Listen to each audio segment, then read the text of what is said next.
I spent 3 months building something I was genuinely proud of. Late nights, endless revisions, pages and pages of feedback, applied and reapplied until everything felt just right. The client loved it. My team applauded it. My manager said it was the kind of design that gets you noticed. Turns out she was right, just not in the way I expected. I was finally taking a break, a real vacation, my first in over a year, and I'd left everything ready: final mock-ups, presentation deck, notes, even little animations for flair. All they had to do was present it. I thought they'd mention my name. I thought they'd say I created it. I was wrong. The email came from the client 2 weeks later. "Great work by Jake," it said. "Please tell him the hover transitions are stunning." I blinked. Jake didn't design anything. He barely touched Figma unless it was to leave vague comments like maybe more modern. At first I thought it was a misunderstanding, a slip of the tongue, but then I saw the recording of the presentation. He was there, walking the client through every slide, every screen, every choice, as if it was his idea, his execution, his creation. And my name, it wasn't mentioned once. He had taken my project, my work, my effort, and he had sold it as his own. The final straw was the email from HR. "Please congratulate Jake on receiving this quarter's Innovation Award," it read, along with a bonus for exceptional client satisfaction. My stomach dropped. The project I had poured my heart into had just earned him $5,000 and a promotion interview.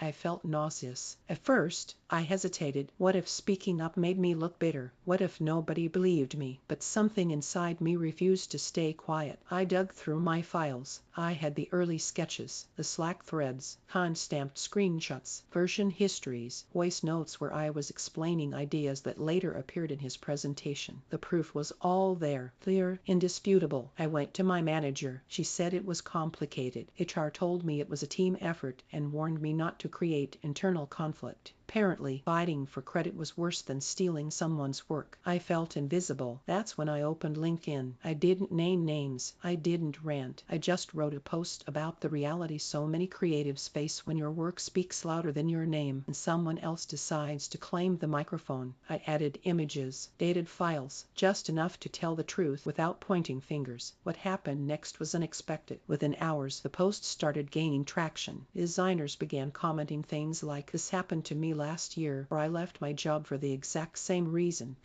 Likes, reposts. It was like striking a nerve I didn't know existed. By the next morning, the post had over 30,000 views. And then the message came from a creative director at a major agency. He wrote, "I've been following your work for a while. What you shared, very honest. We're hiring, and I think you'd fit perfectly here." I sat staring at the screen, heart racing. Not because I'd gotten a job offer, though that was nice, but because for the first time, someone saw me. Meanwhile, back at my company, the mood shifted. HR reached out again, this time a little less cold. "Let's have a chat." My manager messaged me with a vague, "We need to clear the air." And Jake, he unfollowed me on every platform within an hour of my post going viral. But I didn't want revenge. I didn't want an apology crafted by lawyers. I didn't even want the bonus anymore. I wanted something more permanent. Recognition, respect. I wanted people like me, quiet creatives, introverts, thinkers, to know they weren't alone, that their work mattered even when others tried to erase it. So I left. I took the offer at the new agency, a pay raise, flexible hours, a team that actually credited contributors in every presentation. I shared my story in webinars, podcasts. I helped others understand the importance of documenting their process and protecting their work. And Jake, well, someone forwarded me a screenshot months later. He had posted a long reflection on the importance of team dynamics and giving credit, growth or guilt. Who knows? What I learned is this: if you stay quiet, they'll write your story for you, and they'll make themselves the hero. But when you speak up, not with anger, not with vengeance, but with clarity, people listen. The right people listen, and sometimes they open doors you didn't even know existed. You deserve to be seen. There's something about injustice that stays with you, not like a cut, not even like a scar, but more like a splinter buried just beneath the skin. Most days you forget it's there, but then something brushes against it, a project that reminds you. A meeting where someone takes credit again and the sting returns, sharp and immediate. After I left that company, I thought I could finally move on. New job, new team, new chances. But the truth, I carried the fear with me. Every time I shared an idea in a brainstorming session, a part of me whispered, what if they steal this too? Every time I sent over a design file, I took screenshots, kept backups, created private logs, just in case. It took months before I stopped expecting betrayal. It's a strange side effect of being betrayed by your own team, not enemies, not strangers, but people who smiled during lunch breaks and nodded during stand-ups. When the knife comes from behind a friendly voice, it cuts deeper. But here's the other side of it. For every person who tried to silence me, there were 10 more who lifted me up when I spoke. People I'd never met who messaged me, thank you. Your story gave me the courage to leave. I finally confronted my manager. I protected my next project differently because of what you shared. And slowly, the weight began to shift. I stopped apologizing for being protective of my work. I stopped making myself smaller so others could feel bigger. I stopped smiling through credit theft and calling it collaboration. I started setting boundaries, not as walls, but as signs. This is my effort. This is my name. This is my worth. And the most surprising part, people respected it. Not everyone, of course. There were still those who saw boundaries as threats. But the ones who mattered, clients, colleagues, mentors, they appreciated the transparency. They started asking who did this part and making sure names were visible in decks and demo calls. Because when you set the standard, others follow. I won't pretend it was easy or fast. Healing rarely is. But the splinter stopped hurting. There was a moment, maybe 6 months after I left, when I got a message from a junior designer at my old company. She wrote, I just wanted to say thank you. After you left, things shifted. People started documenting work better, giving proper credit in meetings. I think you shook something loose. I stared at that message longer than I probably should have. Not because it was dramatic or emotional, but because it was simple, quiet, proof that even when it feels like you're shouting into the void, someone hears you. And that's the thing about standing up for yourself. Sometimes it's not about the reward you get. It's about the message you leave behind, the standard you raise for others, the reminder that silence isn't always strength, and being easy to work with shouldn't mean being easy to erase. I never thought a stolen project would change my life. But it did. It taught me how easy it is for effort to go unnoticed if you don't speak. It taught me how often talent gets buried under office politics. And most of all, it taught me that protecting your work isn't selfish. It's essential, not because you're paranoid, but because your creativity, your time, your energy, they matter. They deserve acknowledgement. They deserve respect. Now, every time I finish a project, I sign my work not literally, but intentionally. I make sure there's a trail, a record. I loop in collaborators early. I write down decisions. I leave no room for someone else to step in and say, this was mine. And when I mentor others, I tell them the same thing. Your name is not optional. Your contribution is not invisible. Your silence is not a contract. Because if I've learned anything, it's this: those who take without permission often count on your silence. Break that pattern, and you break their power. You change the story, and sometimes that's all it takes. There's one more thing I want to tell you, something I didn't fully understand until much later. When someone steals your work, they are not just taking credit, they are stealing a piece of your identity, especially in creative fields where every design, every line, every detail is a reflection of how you think, how you solve problems, how you see the world. It's not just output, it's expression. And when that gets stripped away, when someone slaps their name over yours, it leaves you questioning everything. Was it even that good? Would anyone have noticed if I'd disappeared? Am I really worth fighting for? That's the real damage. Not the missed bonus, not the award, but the quiet erosion of your confidence. The way you second guess yourself in the next meeting, the way you hesitate before sharing the next idea. And that's why speaking up matters so much. Not because it guarantees justice, sometimes it doesn't, but because it protects your voice from fading. It keeps you visible to yourself, even when others try to erase you. When I look back now, I don't just see a stolen project. I see the beginning of a transformation. The moment I stopped waiting for permission to defend what was mine. The moment I realized that integrity doesn't make you difficult, it makes you undeniable. That no matter how many people try to dim your light, the ones who matter will always notice when you shine. So if you're watching this and you've been in my place, or if you are right now, I want you to remember this: you are not dramatic. You are not disposable, and you are not alone. If no one's told you lately, your work matters. And so do you. That story might be mine, but parts of it,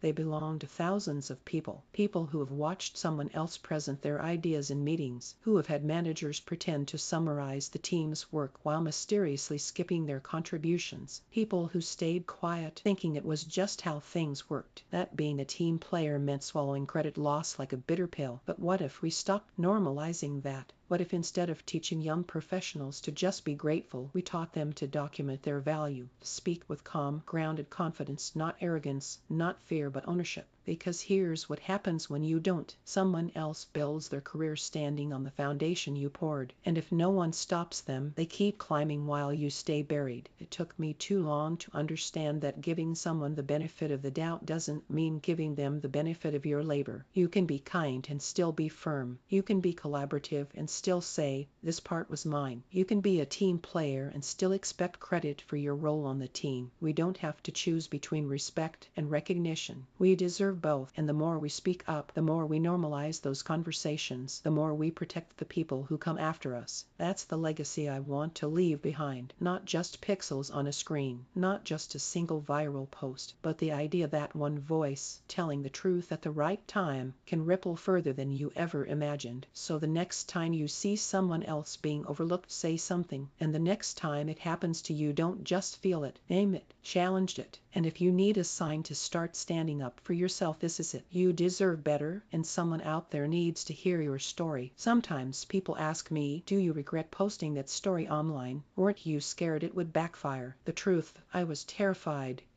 that no one would care, terrified that people would say I was overreacting, terrified that speaking out would label me as difficult. But what I learned is this: silence has never protected anyone. It just makes the wrong people comfortable. And when I broke that silence, the world didn't fall apart. It opened up. People reached out with job offers, with empathy, with their own stories. I wasn't just seen, I was recognized, not for being loud, not for causing trouble, but for having the courage to draw a line. Since then, I've met countless others who have gone through the same thing. A developer whose code was copied into a presentation while he sat quietly in the back. A marketer whose campaign got published under her boss's name. A writer whose words were signed off by someone else. Different industries, same pattern, and every time I hear one of these stories, I think, what would happen if they had spoken sooner? What would change if we taught people from day one to track their contributions, to save the receipts, to trust their instinct when something feels off? The answer is a lot, because calling something out isn't just about accountability, it's about clarity. It separates the people who truly value collaboration from the ones who only value control. And once you start seeing that difference, it changes everything. You no longer chase validation from the wrong people. You stop over-explaining your worth. You begin to carry yourself like someone who knows exactly what they bring to the table. And trust me, when you do that, the right people will notice. Here's how I see it now. That moment where everything I'd built was handed to someone else felt like failure, like defeat, like maybe I wasn't meant for this industry after all. But in reality, it was a beginning I didn't ask for, didn't want, but needed. It forced me to reframe the way I worked. Stop waiting for validation. Stop hoping someone else would give me permission to be proud of what I made. It taught me to protect my name, not with ego, but with evidence. It made me realize that some battles aren't about winning. They are about not letting yourself disappear. Because when you speak up, when you draw that line, even if your voice shakes, you remind yourself who you are, and you make space for others to do the same. That's how change starts, not in viral posts or public takedowns, but in the quiet decision to tell the truth, to name what happened, to refuse to let it define you. And the people who are threatened by that, they were never going to protect you anyway. So here's what I want to leave you with. No matter what anyone told you, you are not replaceable, you are not invisible, and you are not alone. If this story resonated with you, if it reminded you of something you've lived through or something you're still processing, don't keep it to yourself. Tell someone, write it down, speak it out loud, share it with someone who needs to hear it. And if you ever feel like you don't have a voice, borrow mine until you find your own. Thank you for being here.